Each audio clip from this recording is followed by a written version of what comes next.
Hello, everybody. Welcome, welcome. Please make sure your mics are turned off so that we don't get unnecessary feedback. But we do want to say we're thrilled to have you here for the Land as Teacher Planting Seeds in the Early Years webinar. Thank you for spending your Sunday morning with us. I am Diane Cashin. I am the coordinator of the York Region Nature Collaborative, and I will be zooming in from my home. Hopi and Isaac and Laura and Gerard are on the land. You can see them. They're dealing with some rain, and but it looks like they have solved some of their issues with a tent. And we will soon hear from Hopi. He's got his mic turned off right now so that we don't hear all the action there. And Jasmine Green is zooming in from her home. I know Jasmine, like me, would rather be there at the Courtright Schools, Courtright Center, which has the nature school, which is the site of this garden to be, because Jasmine actually works there, and my grandson goes there. But because of the pandemic, we are supposed to be staying at home, so we wanted to limit the amount of people that were going to be on the land. But Jasmine is a wonderful support for the York Region Nature Collaborative, and we are so grateful to her. She will be helping with the chat room and sharing links, and if you've got any questions, just pop them into the chat room. We are extremely grateful to Courtright and to the Toronto and Region Conservation Authority. It is because of the TRCA that we even exist. So this has been a wonderful, 8 years that the York Region Nature Collaborative has been functioning. And just so you know, we basically are self-sustaining. We fund the next webinar from this webinar, and we just keep going and going and going that way. So we thank you for your support.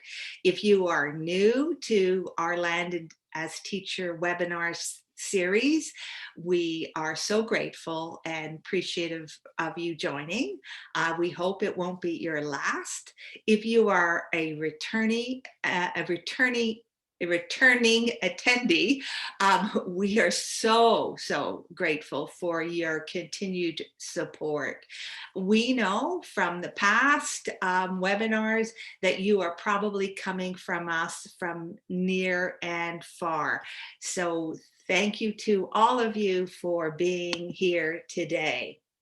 We want to give you an opportunity to acknowledge the land that you are currently in, because we are on different land and in different territories. We're going to do just a statement that we would read out, but we do want to use the chat room, make space in the chat room for you to share your own acknowledgement for the land on which you are currently on. And just to mention a little bit about land acknowledgements. And we have this wonderful blog that Hopi has written for the York Region Nature Collaborative, and it's on our website, www.yrnature.ca. And it's really a supportive blog, especially for educators, on what you can do if you want to bring land acknowledgements to your work. But a little bit about this, a land acknowledgement, it begins to recognize the enduring presence of Indigenous peoples in territories that they have inhabited and cared for since time immemorial. The purpose is to show respect for traditional protocols that recognize Indigenous relationships to the land. Practicing acknowledgement can also raise awareness about histories that are often suppressed or forgotten. And so here, if you would like to use the chat room to share your own acknowledgement, we welcome and invite you to do that. And Jasmine will be putting in the link to this blog so that you can read it at your own leisure. So thank you for sharing your land acknowledgements. And we once again are so thankful for you to be here. And I see Jamie is coming from Treaty 3 land, traditional territory of the Anishinaabe and Métis in northwestern Ontario. So this is what we mean, you're coming from near and far. And I see Brittany is here from Cambridge. And so this is something that really means a lot to us, that we have this support and that you are sharing your own personal land acknowledgements. So Nanabozu, greetings in the name of the Ojibwe first teacher. This photo is from our first Bush Early Year Center that the York Region Nature Collaborative worked with the Toronto and Region Conservation Authority to set up. And it's actually right across the street from where I live. I can get there in 5 minutes, which is really something that just fills my heart. And that is Lake St. George. But we are now, well, not me, but Hopi and Isaac and Laura and Gerard are coming to you from the Courtright School. And in just a second, Hopi's going to turn on his mic and we are going to do a virtual Pass the Eagle Feather so that we can hear from you, who you are, where you're from, whose land you are currently in, and how you are feeling in your heart. And in my heart, I'm feeling so appreciative and grateful for this continued opportunity to learn from Indigenous perspectives. And that is something that's been a journey of mine for the last few years, and it's so rewarding. So here we go, Hopi, passing to you. Nanabojo, Nanabojo, Nanabojo. Gajana Nana Dishnakas, Babajeshi Dodem Gaye, Hopi Lovell Martin are my other given names. I was born on the banks of the Housatonic River in Massachusetts, the western edge of Massachusetts, and raised here in Diggeronto, the sacred territory of the Haudenosaunee Nishnawbe Confederacy, Huron, Wendat, Petun nations, and that's now home to many nations from across Turtle Island and around the world.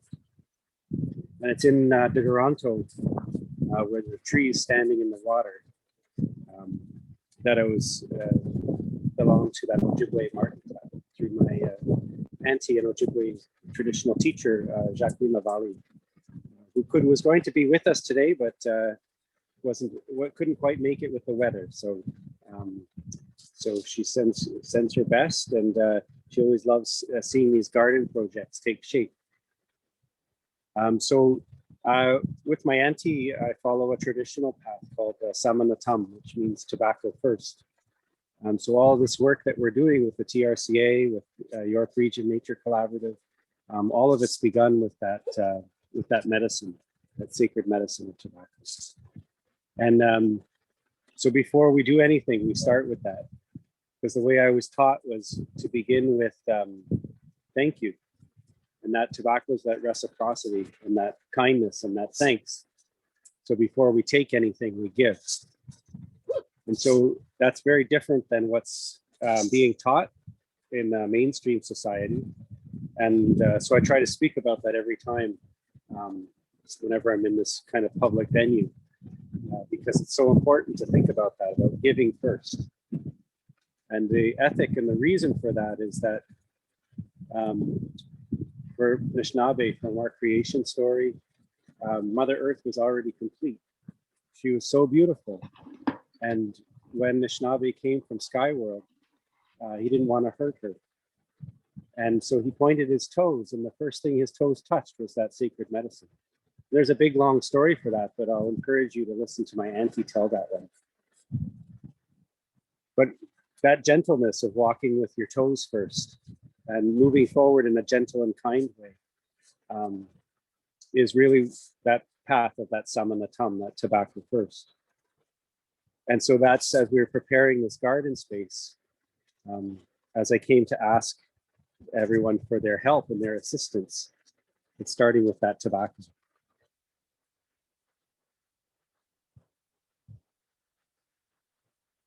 So we've started already, just getting the ground ready, and then the rain really opened up and we had to put up a shelter in a hurry. But I want to share with you Gokuma Jock's invitation song. And before we do that, though, I'm going to just ask Gerard and Laura and Isaac, who's here with me, Brother Nature. They're just here with me. We're just going to go and if you look over here, we've started this garden space, and that's following that same methodology of the seasonal pedagogy, which we've been sharing over the last number of months and different workshops. And I've adjusted it a little bit for this purpose, but it's the same premise. And so we're going to sing in those 4 directions. And if you look at that center stone, that's where we're singing from. The way I was taught was that this song is an invitation song out to those 4 directions, going in the east to Wabanu Nakane, going in the south to Jawanu Nakane, going in the west to Ningabianu Nakane, and to the north to Giwednu Nakane. And it's sung out in those 4 directions because for Ojibwe, those 4 directions are occupied originally by the 4 races of human beings. And so as we sing that song, it's an invitation to spirit to come and be with all 4 races of human beings. And that's Ojibwe invitation. But as you feel that spirit, everyone has different names for that, and you're going to feel different things. And it's not that we're teaching you Ojibwe, we're just following our way to introduce you to that spirit, to remember that, because that's what we want with little kids, is to start with that, because they're our most sacred little beings. And as we work with them in a kind way and work with them with the acknowledgement of their little spirits, then it's such a different beginning for them. So as we sing this song in those 4 directions, that's inviting spirit to come and be right where you are. And so the words of that song, that my auntie sat out on the land for 4 days and 4 nights at 65 before she retired, to without food, without water, to hear this song from Spirit World. And because people will say, oh, I want to learn that song, just so you know where it's coming from.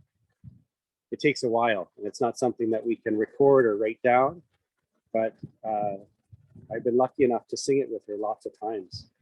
And she's gifted it to this bundle, the memory teaching bundle that's guiding our work here. And so every time we open that, we sing this song. And so the words to the song are Nanabojo, which is Ojibwe first teacher, which I greeted you with. Nanabojo, Ni Nundua. My first teacher, I hear you. And then the next part of the song is Nanabojo, Ni Wabama. That's my first teacher, I see you. And when we say see you, it's that I see you in the raindrops falling. I see you in the movement in the land. I see you in that squirrel that's hiding over there. I see you in the flapping of the birds. For me, whenever you see spirit, you see movement. And so what we're trying to do with little ones is open them to that movement and those sounds and that movement, say, oh, there's something going on here. And then the third part of the song is Nanabojo, me Gwechwendam, which means my first teacher, you inspire me to gratitude. And it's that deep gratitude, right from the bottom of your soul spirit, right in your belly where your mama birthed you. It's me Gwechwendam. And then the fourth part of the song is Nanabojo, Nizagia. In Ojibwe school books, you'll see Zagadwin, which is love. Nazagia means it's like an outpouring of love, like a cherishing. Nazagia, I cherish you and I love you. So my first teacher, I cherish and love you.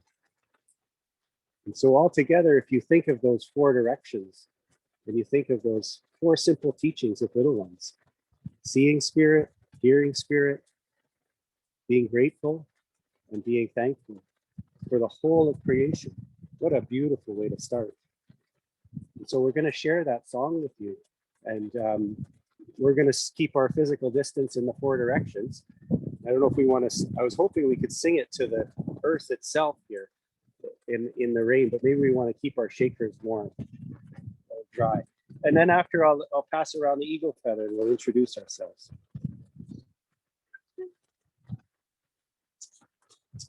I just got to get my shaker out. Where is it? Oh yeah.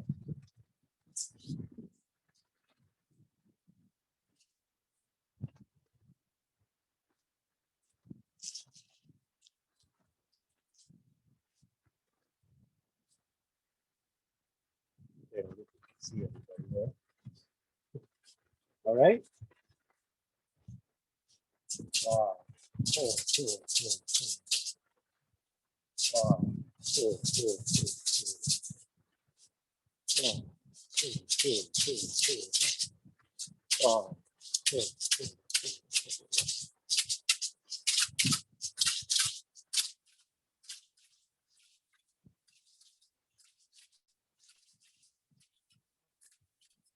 Cannibal Joe.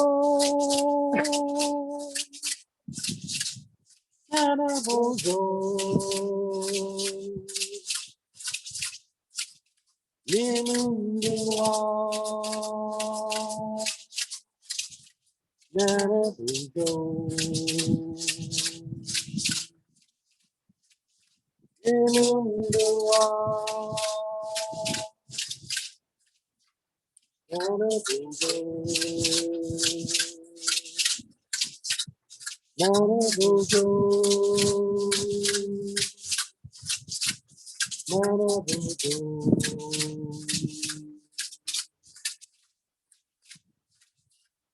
Cannibal Joe. Cannibal Joe. Ewadina.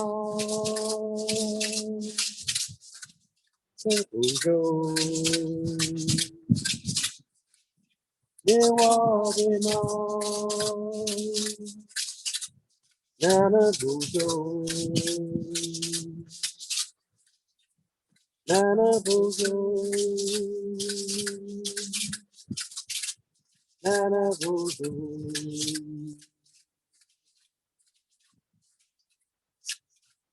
Cannibal Joe. Cannibal Joe.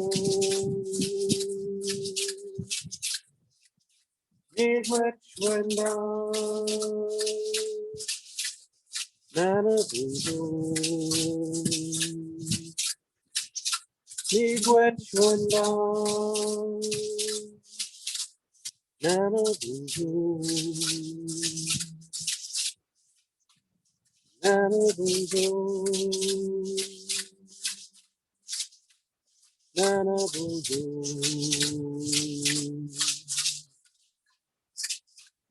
Cannibal Joe. Cannibal Joe. Nezagia. Cannibal Joe. Nezagia. Cannibal Joe. Cannibal Joe. Cannibal Joe. Cannibal Joe. Cannibal Joe.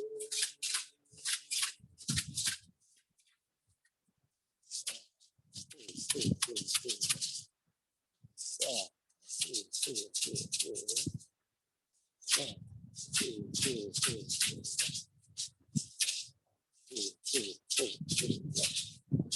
gonna get on. Honest gonna go. Oh, my relations. So my name is Hopi, named after the Hopi First Nation. And I was so glad that we're going to be planting some corn today. We're going to be planting corn in the 4 colors of the 4 directions, and the 4 races of human beings. But I'll let my friend Isaac talk a little bit more about that. For now, I'm going to pass that eagle feather. And I saw that some of you are sharing that in the chat, which is great. And I'll pass that eagle feather over here with to my friend Nimki Benesikwe. Nana bonjour, Nimki Benesikwe, Indigenous Nakas, Gigon Dodam.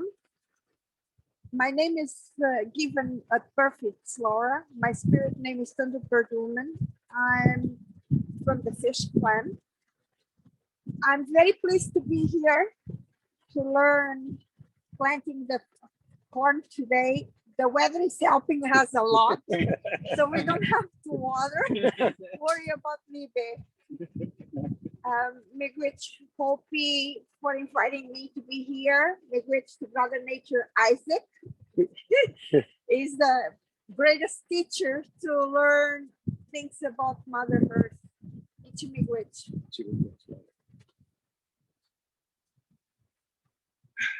My name's Isaac Crosby. My other name is Ganeongawe, which means he who has deep roots. I also go by Brother Nature. I am the lead hand when it comes to urban agriculture at Evergreen Brickworks. So there I do mostly indigenous agricultural techniques. That's my background. I come from the Ojibwa of Andean from southwestern Ontario. If you guys know where that is, down by Windsor, Detroit area. You can Google it if you want to. I'm here today to work with my friends to help this earth, to help us grow a beautiful garden. And today we're going to be using the 4 colors of human. So red, yellow, white, black. All the 4 colors of humans are represented in this corn.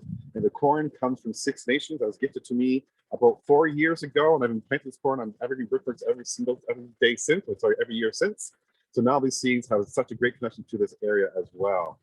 We're also going to be planting some sunflowers as well inside these mounds to bring everything together, to bring some of the fire energy from the sun. Thank you very much for today. We're going to have some fun.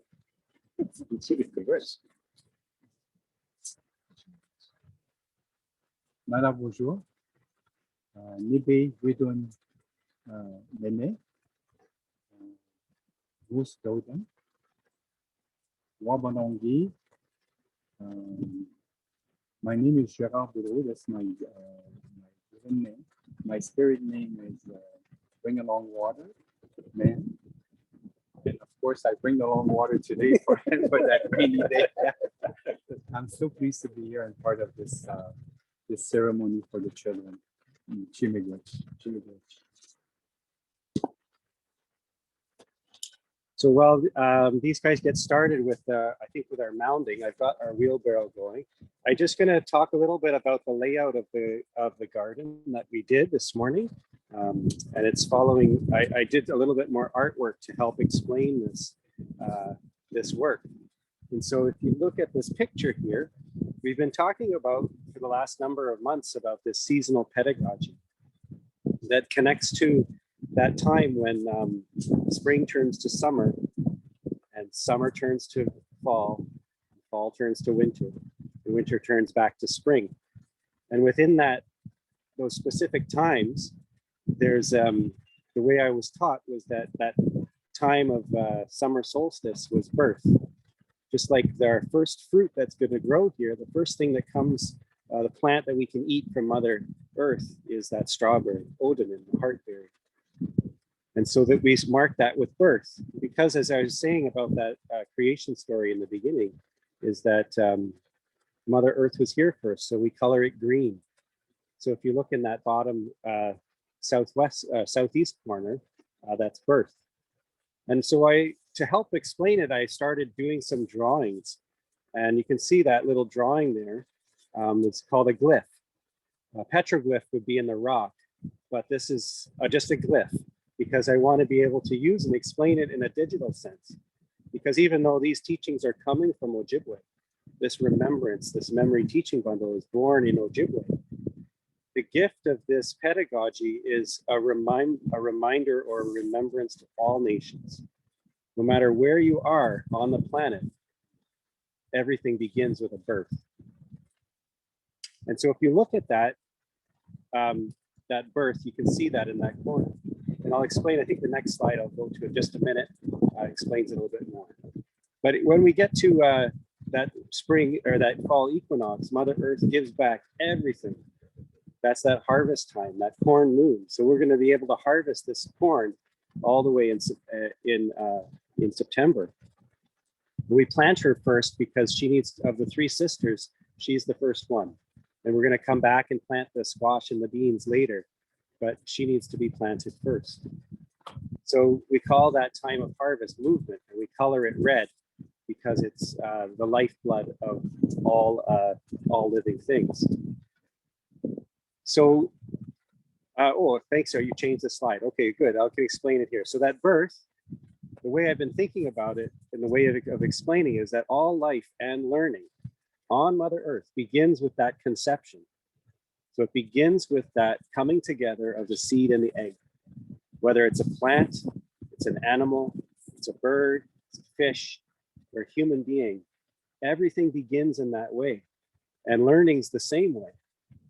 Diane, maybe you'll talk later about invitations to play and provocations. You think it's always two things. It's never just one. And so when those two things come together, we have birth. That's that conception. And when we come to that movement time in the fall, everything, all life and learning needs movement to grow. You think about a plant, it needs space for its roots. And Brother Nature is going to be talking to us about our garden design and how it's going to make space for those roots. Children are the same. And so if you look behind me at this beautiful nature school, it gives them lots of room to play. There's our wigwam over there in the distance. When we come to the winter time and that winter solstice, the Ojibwe teaching is of relationships, and it's relationships to sky world. That's why we color it blue. It's also our dream time, because it's remembering our relationships to spirit and remembering the relationships to our origins and where we've come from. And when you think about it, every living thing on the planet, all life and learning must come into relationship with another being in order to grow past itself. Whether that was your mommy and your daddy, whether it's these corn plants, whether it's the little squirrels and rabbits that we saw running around here. There's always that need of the other in order to grow past your own self. And then through that beautiful time of winter and that storytelling time, we come to that miracle of the maple syrup season, which we were celebrating last time with Bokumus, at the new moon of the maple moon. And every springtime is this miracle of this passing. And the passing is colored black because it connects to the kind mystery. And that's that mystery of what makes life happen. And so when we think about it, in order for life to continue and for learning to continue, it has to give back to the greater community. Just like a seed, when we plant those sunflowers, all of those thousands of seeds that come out of it, the only way we're going to grow further is into the next year is for those seeds to be planted. And Isaac was telling me in the car as we were driving how generous all these seeds are. You never have, you always have some to share. There's never, you can't just keep the seeds. There's thousands of seeds that come out of just one little seed pod. So in that glyph, you'll see one of those seeds connecting with that first moon. For Ojibwe, we count the seasons in the calendar by the moons. And if you notice, every time we do these webinars, we're actually doing them on the new moon, on the seed planting time of that calendar. So we're just coming out of maple syrup time. And you know that the maple sap now, it's not good for making maple syrup. And we're right at the new moon now. of what's called the white sucker moon or the fish moon. And in the story that I was told, those little fish that are the first ones to swim up the river to spawn, they don't just swim up the physical river, they also swim up the spirit river all the way to Grandma Moon. And what they do is they bring the teachings from Mother Earth, go all the way to Grandma Moon and tell her about all the things we're working on, so that then she can send those blessings and those teachings back our way. So this connection for me is not just physical, it's also metaphysical. And that's really the wish of Gokuma Shak when she talks about this pedagogy and why she spent so much time with us working on this, is that she just wants kids to be able to be out in the bush and not be scared. So that when they go to the bush, they don't feel like, ooh, it's scary, or when that little bug or that worm crawls on them, it's gross. That they know that Mother Earth's their friend, their mom, and that she'll take care of them. And so the teachings that we're doing here are all different ways to get at that type of pedagogy, working with Mother Earth. So that's why I did this drawing like this. And now if you look at our garden, it's that drawing coming to life.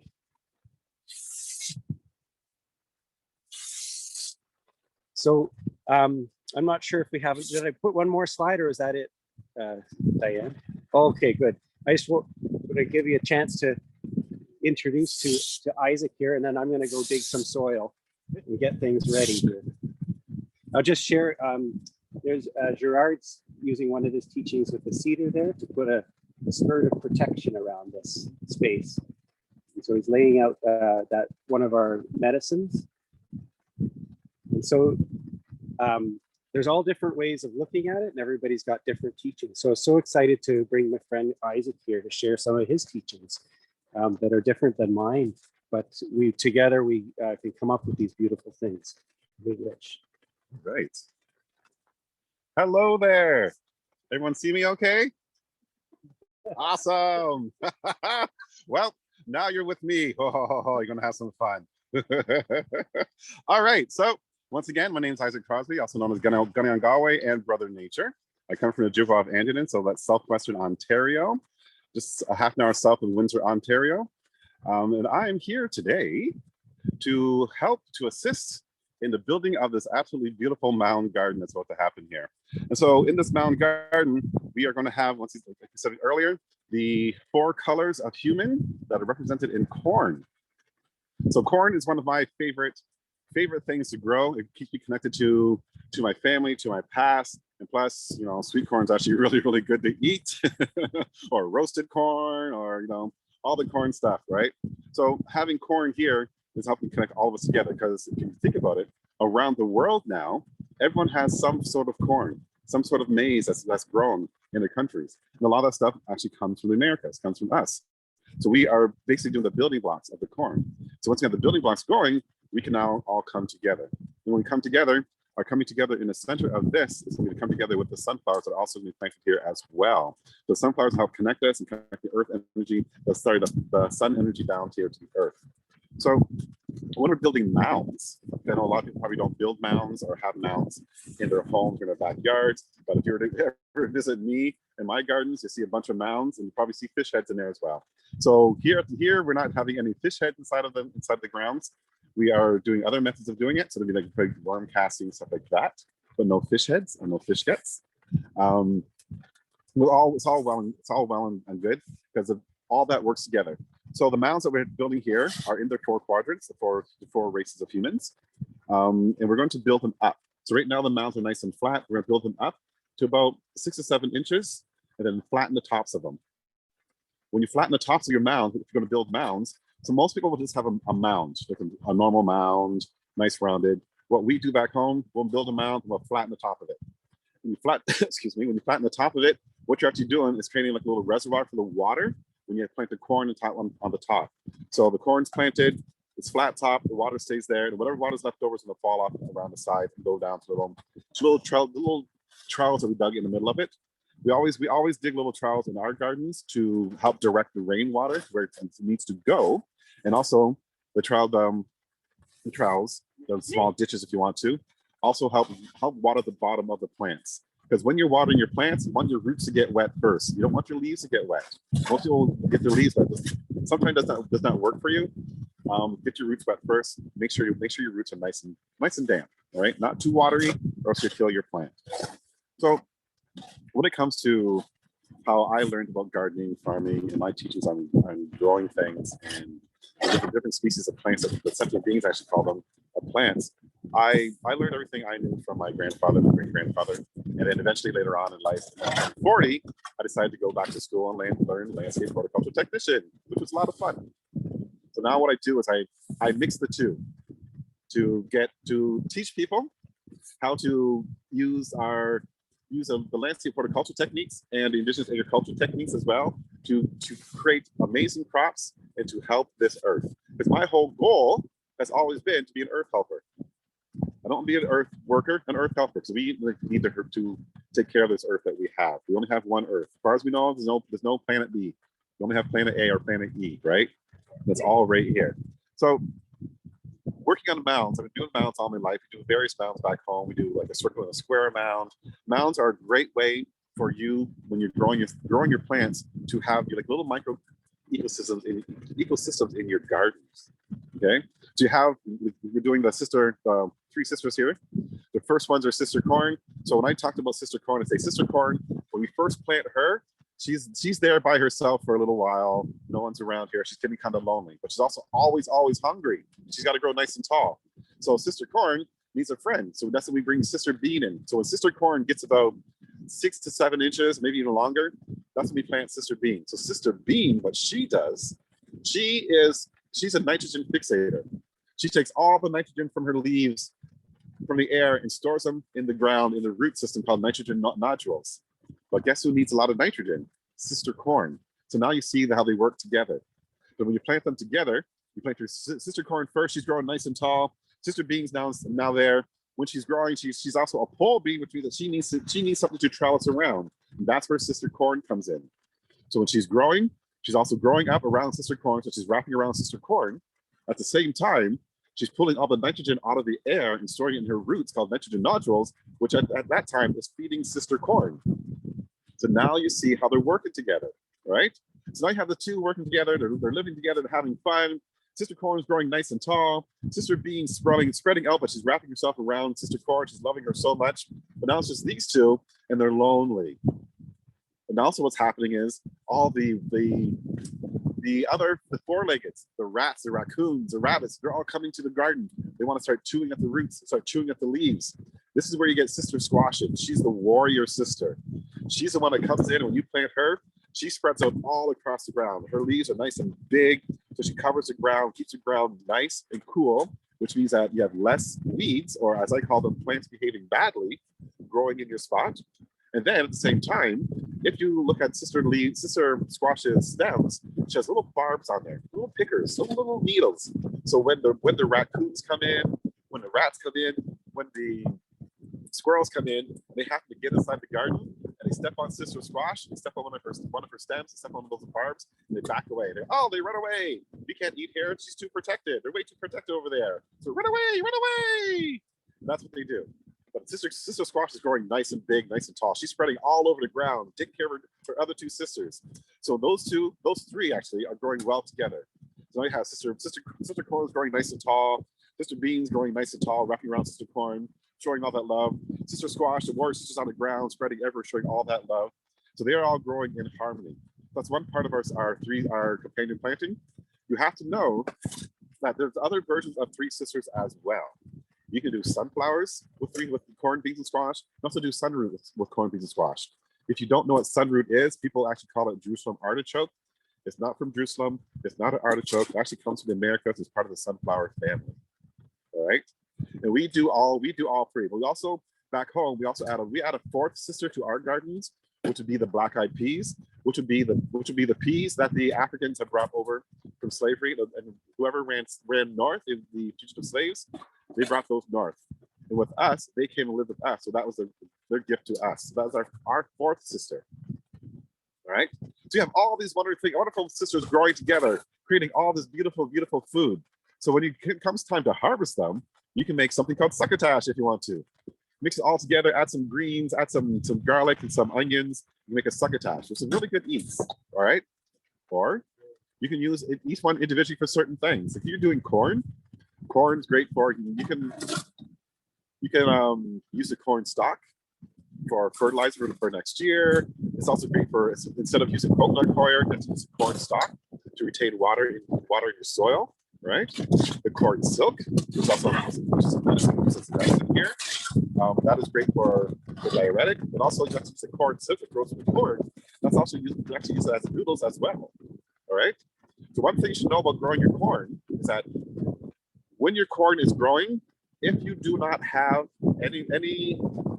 a lot of wind or any animals come along and pollinate your corn, you're gonna have to do it yourself. And also you have to remember that every corn silk that you see growing on the corn is actually attached to one corn kernel. So when I'm doing my gardens at Brickworks and it's not enough wind to pollinate the corn, I'll go around to all the corn with an artist with a paintbrush and a paper bag. I go to the top of the tassels, bend it over, put the tassels inside a paper bag, hit it with the paintbrush, get all the pollen inside there, and take that pollen, take the paintbrush and brush it on each individual corn silk. Because one has a nice full ear of corn. Right? And sometimes it works out. Sometimes I will miss a bunch of them. I'm not perfect. So I'll get an ear of corn. Looks like it already has things taken out of it. It's a lot of fun. And I'll tell you this, right? It's a lot of work, but you will get to know your plants because you are up close and personal with your plants. You're actually touching them and you're talking to them. Well, I know I talk to my plants. I don't know if people there talk to their plants. I know I do. Because to me, they're alive, they're growing, right? So keeping all that in mind and using natural techniques, natural fertilizers to grow your garden, to grow your corn in, it will benefit everyone around you. And one of the key things we should know about your gardens, always make sure you have proper soil. Because your soil is one of your building blocks of the garden. So make sure you have your compost, your vermicompost, and try to steer away from as many human-made chemicals as you can. I know it's kind of hard now, but we can steer away from it. Even if you have leaves, maple leaves are good for garden. You put those in your garden. That will help the garden grow and take care of the soil that is there. Right. So I'll sit here looking to my side to see the garden going, how Opie and Gerard are out there in the rain, enjoying themselves. Because most people will not want to garden in the rain, right? I do. We do. And it's a great way to connect with the earth, connect the rain energy of the water that's coming down to help the plant, to help the garden to nourish the soil that we're on right now. So look at all this, look at what we still have to do, and I'm going to pass this on over to Opie. I hope everyone enjoyed my little story time and hanging out with me and getting a couple of giggles, and I'll be back.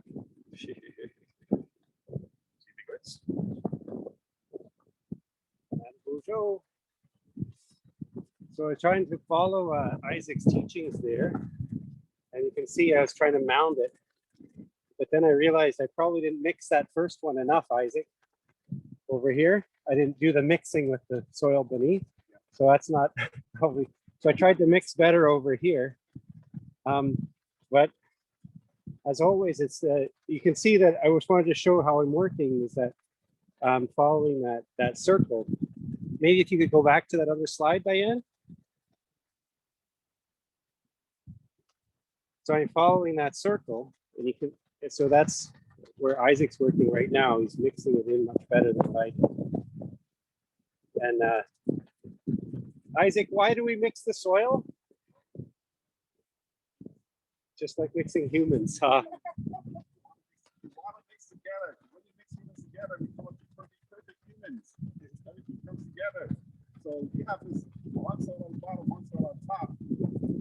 They go down inside there. We're going to have to shift it from one soil. By the time we mix it up, we don't know the other soil back in. So mix it all up together, and you'll know straight across the board, everything's nice and nutritious, everything mixes well. So you'll be all mix together today in the whole world. Get to know each other. Come back, you have to remember all of our sacred teachings. Come back together and teach each other. Mix it all up. Regret, Isaac. So that's such a good teaching. Thank you so much for that. So just thinking about the process though, when you start with little ones, oftentimes we spend a lot of time trying to get it right, especially when you're coming at it from that teacher mindset.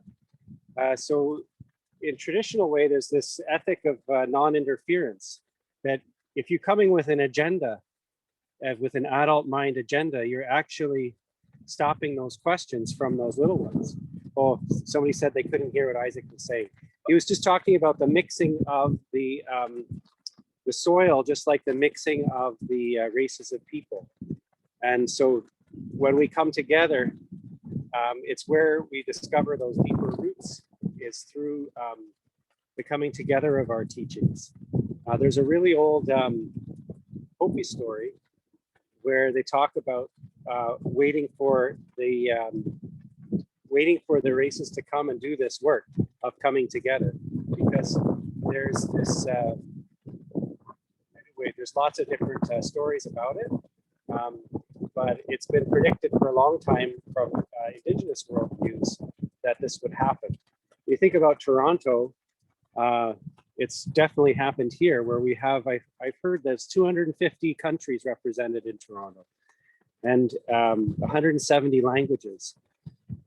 And so we have this amazing mixture of people. And so when we're doing this work with the earth, and we're doing this work in partnering with Indigenous people, it's basically like learning the manual of the place. You know, you get a new car, you might have to look at the manual to understand how to work it. You go to a foreign country, you're going to have to ask them how to, you know, where's the good food to eat? Where's the water at? How do you, you know, where's the bathroom?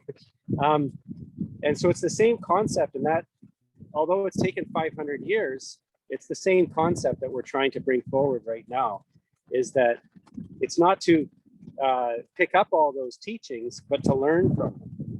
And so what we're trying to do is to get you thinking about things that you knew, things that you knew about, you know, gardening or pedagogy, that you're like, oh, that reminds me of this. And it's not to say this is the same thing. It's just like, it's like this soil is the same as that soil. No, they're clearly different. But when they work together, they remind each other of things. They remind each other of where they're from. And so we're getting that nice balance between things.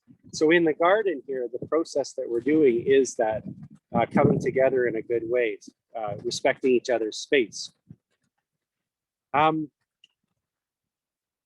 When you think about that circle, one of the teachings that my auntie really wanted to be emphasized was the equality, that there's a real equalness, that everyone has their place and their teachings. And just like when we're doing with the soil here, is we put those little pathways, and they're going to serve a bunch of different purposes, but it's respecting the place of everybody, so it's all equal. And we're going to plant, I think it's going to be yellow corn over there where Isaac's working right now, in that for that eastern direction. And then we're going to plant red corn over here. And is it black or blue corn? Yeah, so some people call it black corn, but I know it's Hopi corn. Yeah, Hopi corn is blue. And it's the black and the blue. So different people, Indigenous people, have different teachings about the colors and the directions. So when we're sharing this exactly from this place. These are teachings from right here. But if you're talking to someone who's Cree, that's that for their sacred territory is either farther north or farther west, they will say their colors are different. And the same is with Hopi, have 4 directions, but the colors are different. But I love the story about the Hopi corn, was when and this is one of their creation stories, is when they came to Creator and he had all 4 races of human beings there, and everyone got to choose their corn. And Hopi chose, either they chose last or they chose it right off when it was their turn. But they chose the stubbiest of the corn. And Creator said that was really smart choice, because the corn is very small, but it's very hardy. And here we are all the way in Ontario growing Hopi corn, which is indigenous all the way to the southwest of the United States. And But the interesting thing about that corn is it's very hardy and it can grow even in desert if it's taken care of properly. And the secret of that corn was that it caused true Hopi people to stay very precise in their teachings, very exact in their way, in their pedagogy of how they approach gardening and how they approach that care of the soil and the earth. And that did something interesting for the learning of that territory. So if you were to be there in Hopi land, you'd want to go and talk to the Hopi about how to live a good life. Likewise, here in Ojibwe territory, this is what we're doing, is we're going to Ojibwe to learn about how to live a good life. And when we talk about this pedagogy, it's really focused on those early years, even though it applies all the way up. Diane and I have been talking about this as adults. This is really helping us think about, reflect on our practice. And next month, we're going to be talking about pedagogical documentation using this pedagogy. We're actually working with Story Park to put this pedagogy into a learning set so that people all over the place can start using it to think about their teachings. Thanks, Jasmine, for putting that up. So we're starting this community of practice to think about it from those different directions and those different ways of it. It's rooted here, it's grounded here, but that pedagogy is something that can be applied in different ways and different ways of thinking. So, so with that concept of coming to the place that you're at and asking the people who know, it's very different than something that's written in a book. And so what the work we're doing here is we're right out, this is the book. This is a land-based literacy right here. Brother Nature has got all of that learning just in his DNA, in his thinking, in his practice. And that's something you can't just learn from listening. You have to actually get out and do it. One of my, I read this quote recently. I mean, I've read the article a number of times, but this one really struck me. It's from, you could actually Google this up, Jasmine. It's called Land as Pedagogy. It's by Leanne Simpson. She's Anishinaabe, but from further east.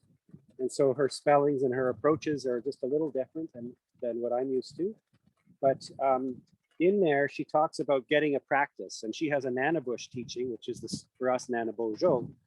But she has this Nanabush teaching about when, again, back to creation stories, Nanabujo went out to learn something, to learn about the planet as he came here. He went out and traveled and he walked all over the entire planet. It's said that that's where the names of the animals and the plants came from. And that, and as he went, it's that he learned by doing. And there's this, I think she really implores people to get a practice, get doing something. So if you are, many of you are educators, you know how much you learned in college or in about your practice. It's only when we've gotten out and actually worked with the kids, just like working with the land, that we that you get that practice. And and I think I read recently too, I think it's Isaac Murdoch, you can follow him on Facebook. He posts a lot of stuff about protecting the land and the water with the, Christy Belcourt. He put this on Facebook recently about getting a practice. There's a lot of people think, oh, it's just land acknowledgement. That's what we're after. That'll do it. Now, if we just acknowledge the land, then that's giving place for Indigenous knowledge. And that's really just like the very beginning, learning to say the names of the people. But if you don't go out and meet them or learn from them, then you're gonna have you're not really gonna get that learning or that practice. And one of the ways that the common errors that we've been trying to correct here with TRCA, or work with TRCA and York Region Nature Collaborative, one of the common errors is to try to get Indigenous people to come and help you do what you want to do, rather than starting with asking how you can help. As soon as you get involved in protecting the land and the water, you are going to meet Indigenous people, because all over the planet, That's what's happening right now. That's what's been happening for 500 years, but it's really happening right now with this environmental crisis that we're in. Is we have to do these things, these land-based things, to protect the water and to protect the land. The reason I do what I do is because of to me, that starts with the littlest children. Because if they become familiar with those colors, with that sacred smoke that we put up, with those teachings, with those prayers, that will be familiar for their whole life. Just like planting a seed. If you start with that birth, the earliest moments of a child, they come in that kind relation with Mother Earth. That changes everything. But if you just stop there and don't continue with the youth, don't continue with the parents and the adults, and don't continue with the elders, that's what they're part of that circle teaching is that we're all together here, and that it's this community based. It's not just, oh, we're going to do this for the early years and this for high school. So that's what we're just a little bit more about what we're thinking about here. So Diane, thanks for putting up these questions. The coolest thing about these questions to me is that Diane wrote them. So I don't know, Diane, if you introduced yourself about who you are and where you're from, but this is Diane learning this pedagogy. Diane's not Ojibwe, but she found this pedagogy to help her think about practice and to think about how we approach things. So Diane, do you want to explain anything about your thoughts behind that? Yes, so thank you. Yeah, this has been an incredible journey for me as somebody who is in the final stages of my career and been doing early childhood education for a long time as an ECE and then an ECE professor and doing research, and had this wonderful meeting with Hopi about 3 years ago. We connected and learning about this pedagogy, I see how it reflects on how children learn, and the Ontario pedagogy for the early years, how learning happens. I also see it as how I learn as a professional. And I just put it, and Hopi had mentioned invitations and provocations, which has been always a very interesting dialogue that I've had with other early childhood educators and early years educators. So I just put that into the chat room. You know, birth is that seed, it's that spark, and you can have that as an adult. You can have that as a child. And when you have that on the land, it just makes it so much more meaningful. But movement, and I hadn't really thought about this until you said the two things coming together. So this is my mind being blown right now in real time, is that birth is the invitation, because I always didn't understand why people called invitations provocations, because a provocation is an invitation that has been responded to. So I can set something up for children in my program, and if they're not interested, it's an invitation that hasn't been accepted. But a provocation is when the child responds, and the land offers so much invitation to respond. And that's that movement that you see with children, or that movement that you see with yourself when you start to respond to a spark that you have. How's that? It's great, big wish, Diane. So I don't know if you've got that slide up still, because I pressed a button and now I'm just looking. But if people can, if you want to think about it and you can ask a question or respond to those questions, it's bringing you through that thought process. It's bringing through that natural process, and to think about that, and to think about how, like, it's to cause you to reflect on your own pedagogy. The circle, especially, some people will call it medicine wheel, but here Ojibwe call it sacred circle. When you look at things in those 4 dimensions, in those 4 directions, it's actually supposed to be like a mirror. So there's another article there that's just, you could put up if you want, by Nicole Bell, and she's thinking about the four directions and slightly different teachings, but she talks about this idea of this mirror, of this reflective mirror. When you look at it, it causes you to think about things a little bit different. So one of the things Diane and I have been talking about is that, well, for me, it was outdoor education, which I did some for a time, is where I learned about it. It was called the art of the debrief. And the art of debriefing was that you could do something really awesome, but if you didn't take time afterwards to reflect on it, the learning would be lost. And the art of the debrief was, so after you did something, you'd say, well, what did you do? So what about that? And why did that matter? And then what? And so Diane and I have been talking back and forth for a little bit about this, especially in terms of reflecting, like through pedagogical documentation. And when you think about it in this circle, the what is the birth, but the provocation, the movement, the where you actually have something change, is what I would call then what.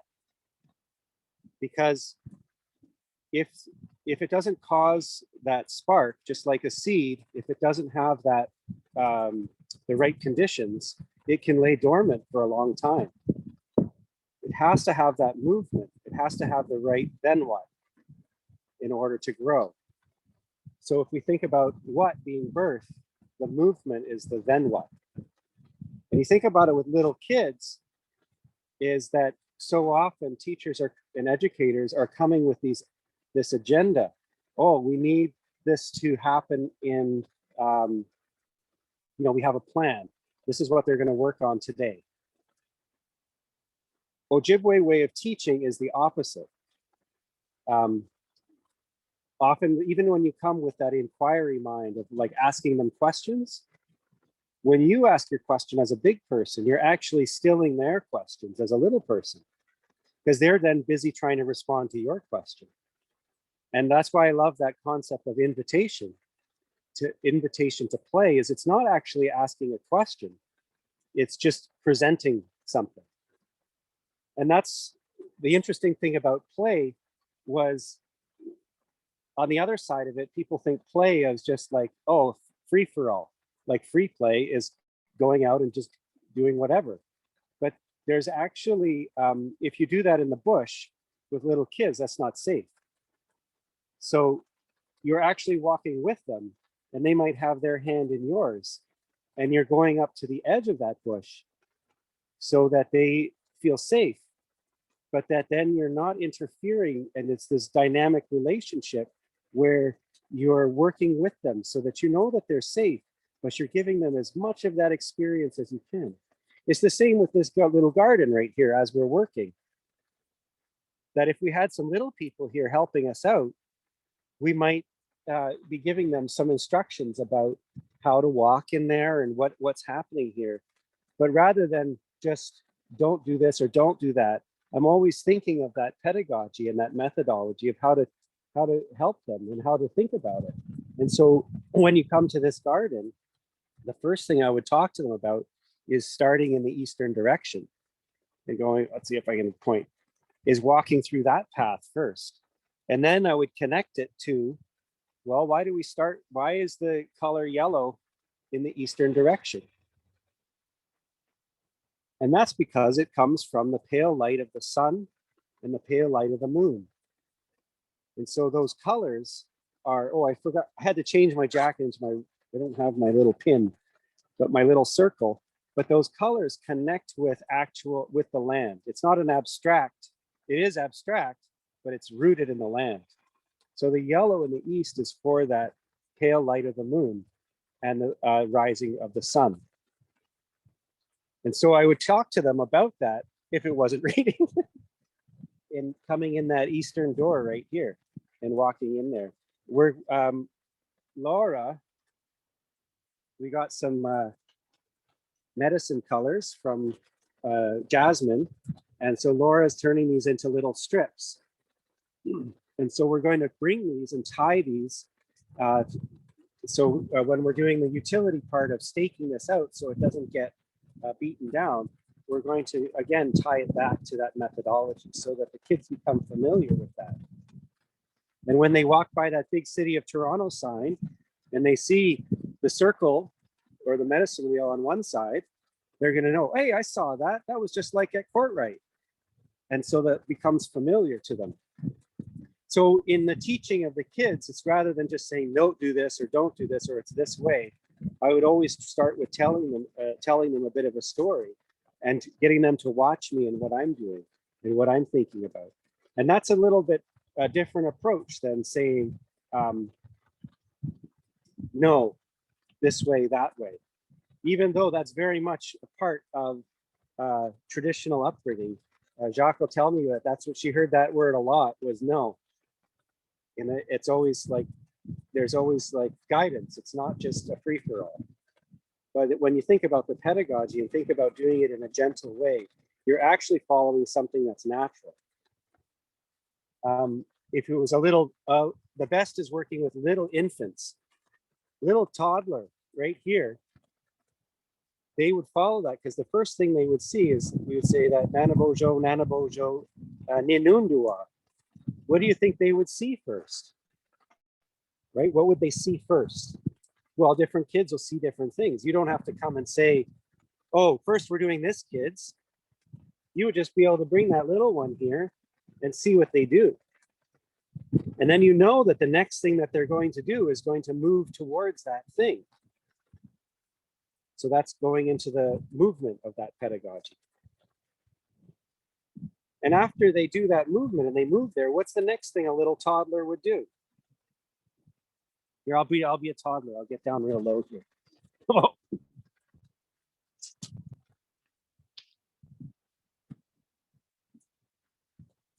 I got to keep the camera dry.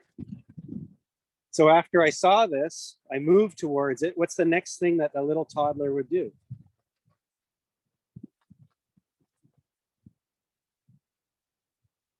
Right? And why do they do that? Why do little ones put everything into their mouth?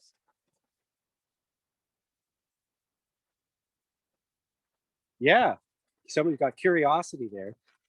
But it's so that the brain actually has a relationship with that thing.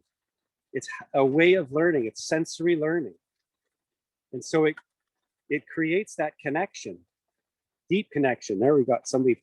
I can see the little comments popping, but then they disappear. So when they do that, it creates a relationship in the brain. So the birth, the movement, and to the relationship. And then the next thing that they'll do after they've explored this for a real long time, and nobody said, no, don't do that or don't touch, and they've got to get some of that nice yummy muck in their mouth, what's the next thing that they're going to do? Mom, Dad.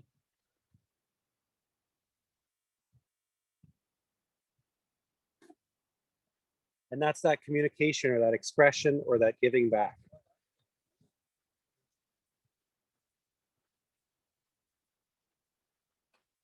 So I know Diane really likes talking about those 4 foundations, but the trouble with the 4 foundations of early learning is that they claim to have worked with Indigenous people, but they consulted and they didn't collaborate because they might not have listened to the advice that was given. You've seen they have a circle. They have 4 different pieces of pie in their circle: well-being, expression, engagement, and what's the other one? Well, belonging. So they have those, but if you look at the history of where that circle came from, it was borrowed from some Indigenous youth that did a workshop in about 2012, and it got into Stepping Stones. It's a youth development document, and from there, they started expanding different ways of thinking about things in a circle. The problem is that they took the teaching out of the context. And so you have this graphic organizer that doesn't move. All you have are just these different topics organized in relation. was missing is what we're talking about, which is that spirit, that movement. And so if you think about those 4 foundations, I want you to think about those in relation to birth, movement, relationship, and passing. You can't skip steps with those. You can't go from birth to passing. There's always a movement, even if it's subtle and you hardly notice it. And there's always relationships. But even with relationships, if you think of your own relationships in your life, they probably took some time to form. They didn't happen right off the bat. It took some time for you to work with that person, be with that person. The same is for little kids before they'll trust you. And so you can't go right from birth to relationships. Even though there's a relationship between mom and dad at birth, from that development, just like a seed or these corn plants, they can't get to that relationship place until they're fully grown. They have to go through birth, movement, and then relationship. So that's always the same. And what you can do with those 4 teachings, the gift of them, is that they can be, you will start to see the connection to lots of different things, real things connected to the earth. And so if you can connect your pedagogy to the earth, you'll start to think, oh, birth. Does that begin with well-being or belonging? So think of it's a real puzzle. But that's what some of this work that we're doing, and that's some of the work that's going to come in more with our. We're going to share the goal with our pedagogical documentation is to think in 4 pictures, and to think in just 4 pictures that tell a complete story of birth, movement, relationship, and passing. And so that's what we're working on with Story Park, and that will be for next month. But now we're gardening, so we're going to see what's happening with this. So the birth for this was that we were starting with that medicine bundle, and in laying that out in this way, you can see we've got 13 stones. So there's one in the middle, and then we have one by the eastern door, and then there's birth over here, and then there's the southern door, and here's movement over here, the western door, relationships, the northern door where Laura's working with the cedar, and then passing is that stone here. And then we're back to the back to that eastern door. So in each of these pathways, there's those blessings that come from each of those directions. So that was the birth, was thinking in those 4 directions, thinking in that holistic way. So what did we do next? What was next? Oh, earth was our movement. And we're moving earth still. Isaac's still layering this on, getting it nice and I love that teaching about the mounds. Yeah. So our movement is earth. So in our planting process, what comes after we mound the earth? Well, next is the seed. Everything else is perfect. Take time to be with the earth. Take time. Oh, come close. They can't see, they can't hear you. Yeah. So take time to be with the earth. After you mound everything, now comes the seeds. Now we plan out where we want to put our seeds, right? Each mound is going to have 7 of each colored corn seeds. So the 4 directions, and the 6th and 7th are as above, so below. So we collect everything together. So once I'm done building the mound, and make it look nice and pretty, we will start seeding. That is our next step. Then we'll have so much fun.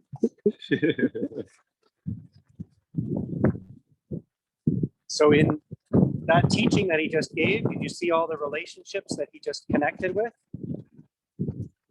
And this, they think about a seed, and a seed is a relationship, because that little seed has the whole story of the entire plant's life in it. And as we plant it, before we even began this work, but as we plant it and we poke in the ground, the way I was taught is Anishinaabe don't go poking around in Mother Earth.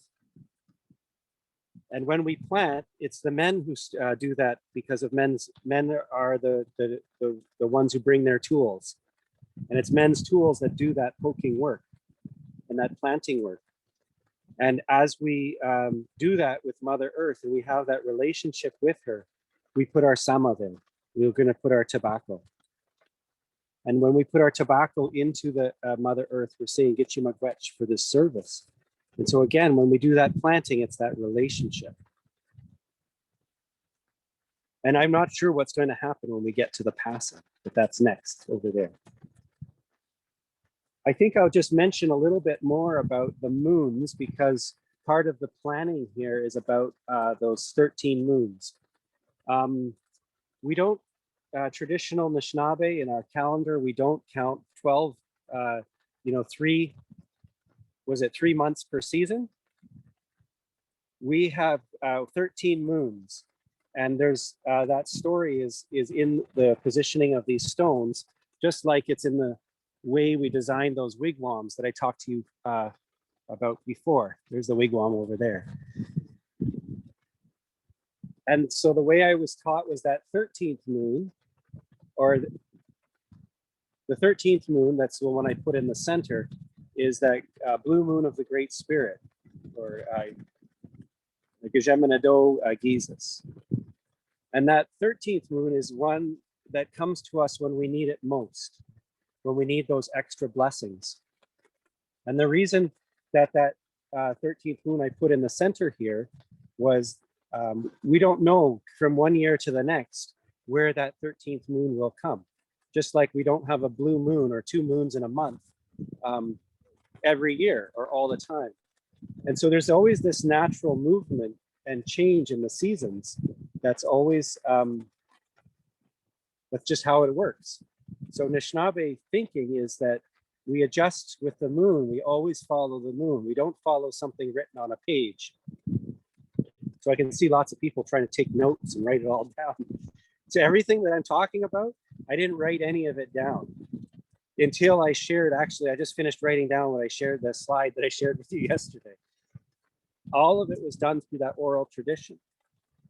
And the interesting thing about the oral tradition is each time you hear it, you get another little piece and you learn a little bit more of that circle.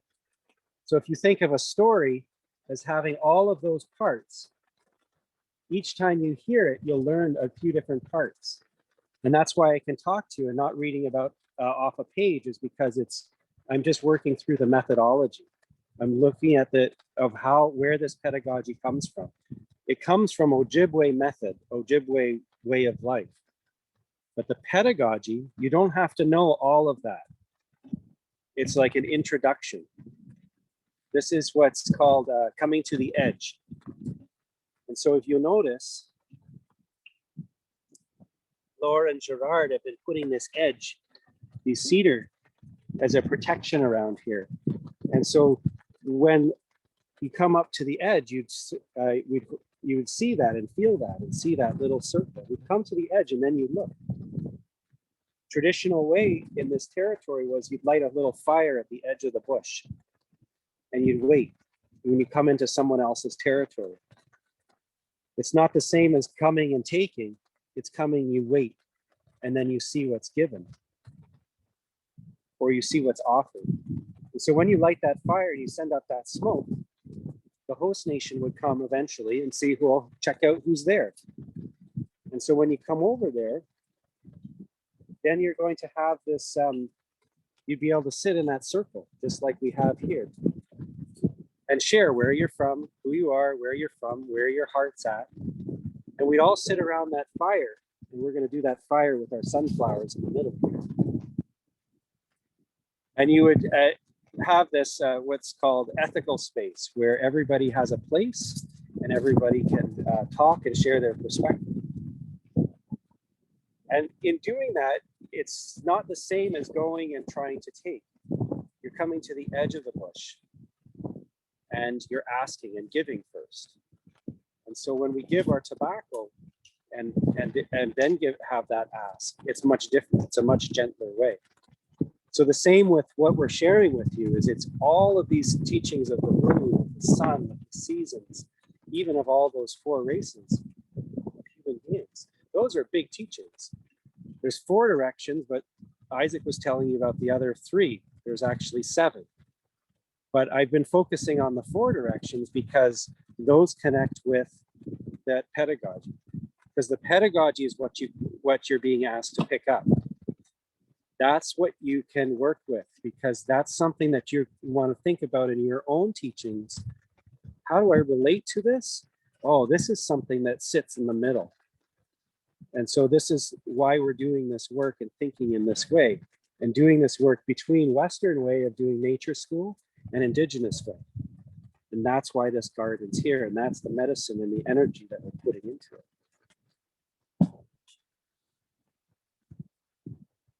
Well, I'm just checking on Gerard. He's working on some stakes. So when you have the little ones and they come up to the edge right here and they see those 13 moons, I wouldn't share that those 13 moon teachings unless they ask about it. Just like, oh, I should check and see with you guys. Has there been any questions that I should answer, Diane or Jasmine? There's a lot of musings and thinking. A lot of musings? Yeah, and about the pedagogy, which is great, and it's exactly what we want. And there isn't one interesting question was Jamie had said, do you find the movement and relationship can be revisited, or would it start all over again? Provocation, then exploration, individual or a group. Sometimes children come back to items or ideas. Mhm. And to me, the movement is always there. So, but I wonder what you were thinking. The thing that's tricky is, and this is why, if you think of like a seed, for instance, that we're planting, it requires sun, water, earth, and air. And it requires all of those things to grow. The same with a child is, a child requires earth, air, sun, and water. So that's what that center teaching is about, is that in the middle, you're connected to everything.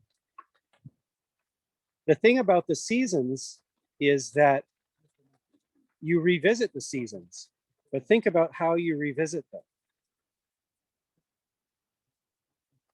If you think about, even if you have a day, like even if it was to snow tomorrow, it still would remind you of winter, but it still wouldn't feel, if you were really observant, like winter.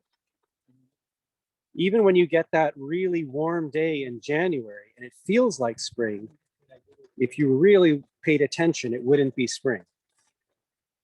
And so you have this interrelationship between everything. Of course, they're not disconnected. It's always connected. That's what's called holistic thinking, is you're actually thinking in 4 directions all at once. But when you think about the sequence of the seasons, there's a progression that happens. But once you go around 1 year, guess what happens? It starts again and again. So instead of thinking of a circle as flat, you need to think about the circle as a spiral, or think about the circle as a sphere. I was going to try to sneak over to the wigwam, but it's pretty rainy and I don't want to get the camera wet. In the wigwam, those 4 teachings are not just put in the 4 corners, they're in the layers of the wigwam. So there's 4 ribs that go up. So each layer, Mother Earth's first, then the blood of all Anishinaabes next, then their relationship to Sky World, and the top layer is our relationship to that great mystery. So again, this is the 4 corners, those 4 directions, or those 4 teachings of the pedagogy are just beginning. And as you work with them, then you're going to start to see how they work. So some people will say, yeah, you can go back and forth and so on. When I look at it, depends on how you see it, but when I look at it, I see it happening really quickly. It happens super fast, and it's so fast, sometimes people miss it. Like you're looking at our work today, And you'd think that this was just, you think this is the birth, but it's actually not. The birth happened 3 years ago. And this is the birth. It's both. So the power of those concepts is they can apply to a little bug that takes 1 day to live. It's born in the morning, it starts moving and crawling, it eats, reproduces by the afternoon, and passes by the end of the day. And it also applies to the oldest, those 2,000-year-old trees that had their birth 2 eons ago and might be just in their passing stage now, but are still living. It also applies to our lifetime as human beings, that we're now in our relationship time.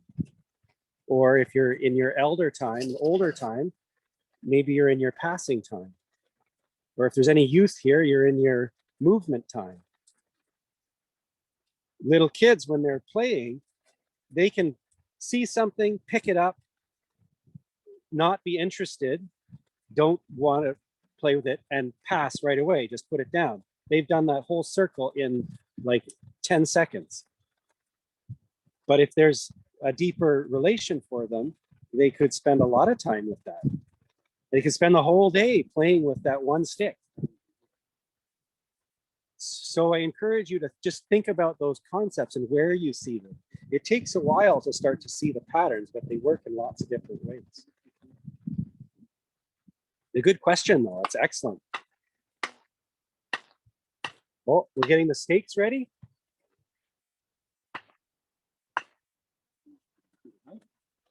What do you think? What do you think, Isaac? Is it good height or lower? Lower. Definitely lower. Half or knee high? Can you pick up that there? Take this corner. Maybe. Yeah. So Gerard's making steaks so that we can put them around. Let's see if I can bring you back over to Isaac here. Maybe I can protect you in the rain. Oh, is our time almost up? I saw our time was going so quickly. Well, it's not too rainy. Hello, I'm back again. Questions for me, or you just want to hang out with me and talk and laugh and learn more about gardening and how I do things at Brickworks and in my gardens at home? I'll tell you this. Every year when you're gardening, if you're doing any gardening at home, Indigenous gardening, I tell everyone every year, first of all, garden what you know. But after that, every year, pick something you don't know and learn how to garden that. So this year we're doing the Three Sisters. Who knows? Maybe next year we'll come back, we'll do wild rice. Maybe we'll come back and do groundnut. We'll show you different versions of how to grow things that pertain to our culture and how to do them well, right? Because that's what it's all about, especially for me, for one of my callings here on Earth, to be an Earth helper, is to teach people how to actually take care of this planet that we're on, but do it properly. We've already done hundreds of years of things that are not working for us. The Industrial Revolution came and did some great things, also did some horrible things. Now we got to go back. We got to respect the mother that birthed us as two-legged people. We have to respect our mother. If we do not respect her, she's not going to do anything for us. If you really think about it, within North America alone, when it comes to our soil and our growing habits, our soil has been destroyed by all the chemicals we have put inside of it. So now it is our responsibility to rejuvenate the earth. So by doing Three Sisters gardening, you're actually doing rejuvenation of the earth as well.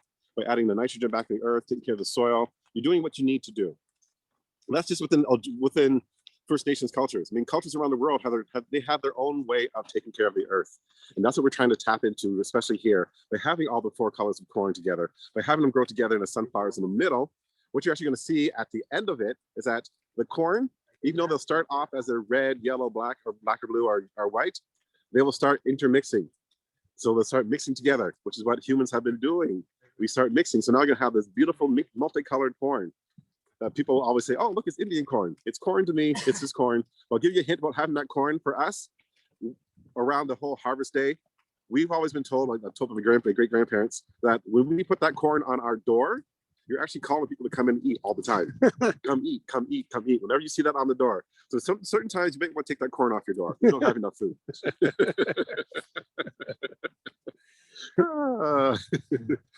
Okay. Anything else for me?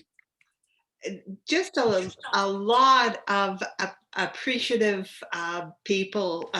Someone just posted, Sue Ann just posted that she loves your playful energy that you brought to this experience. And I was just thinking that your smile is infectious, and I've been smiling this whole time. And so we just so appreciate that what all of you are doing now for Mother Earth and for those children, including my own grandson, who attend the Courtright Nature School, and for everybody that's been here for the last hour and a half. And someone just said, Jamie just said, our time always goes so quickly.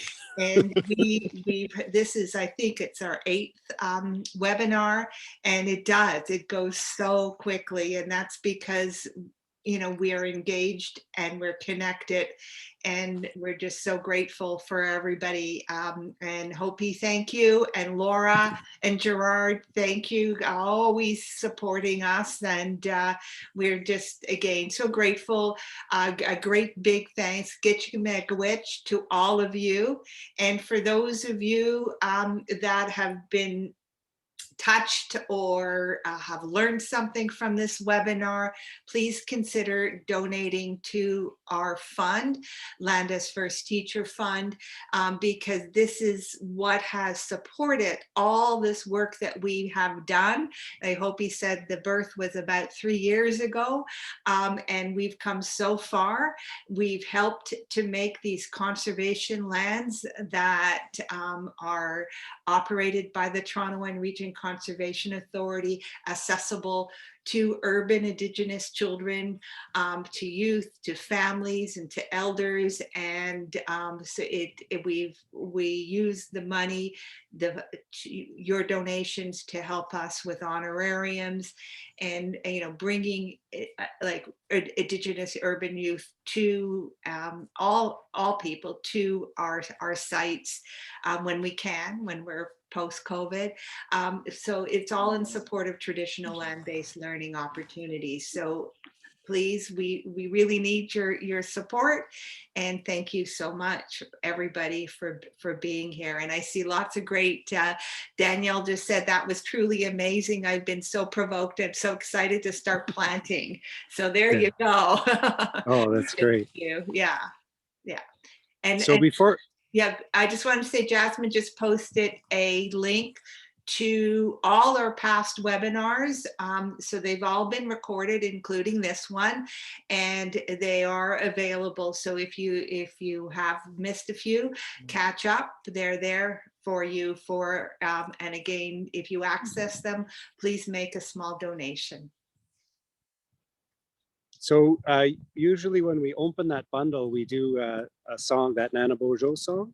And when we close it, we've been closing it with the women's traveling song. Kokomis Jacques Lavalley was there when this traveling song was co-written by 28 women sitting in a circle at Banff in early 1990s.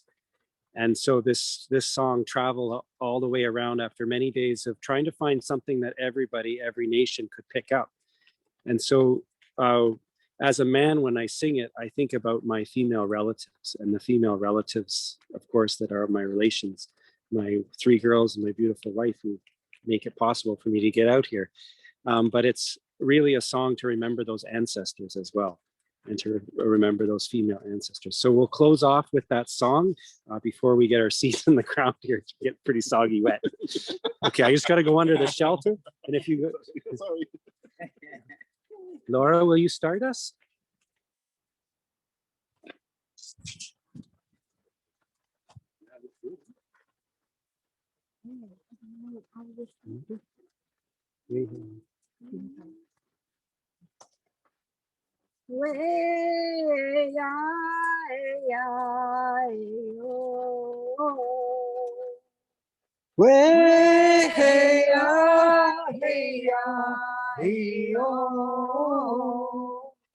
Way, hey,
Did I miss one? No.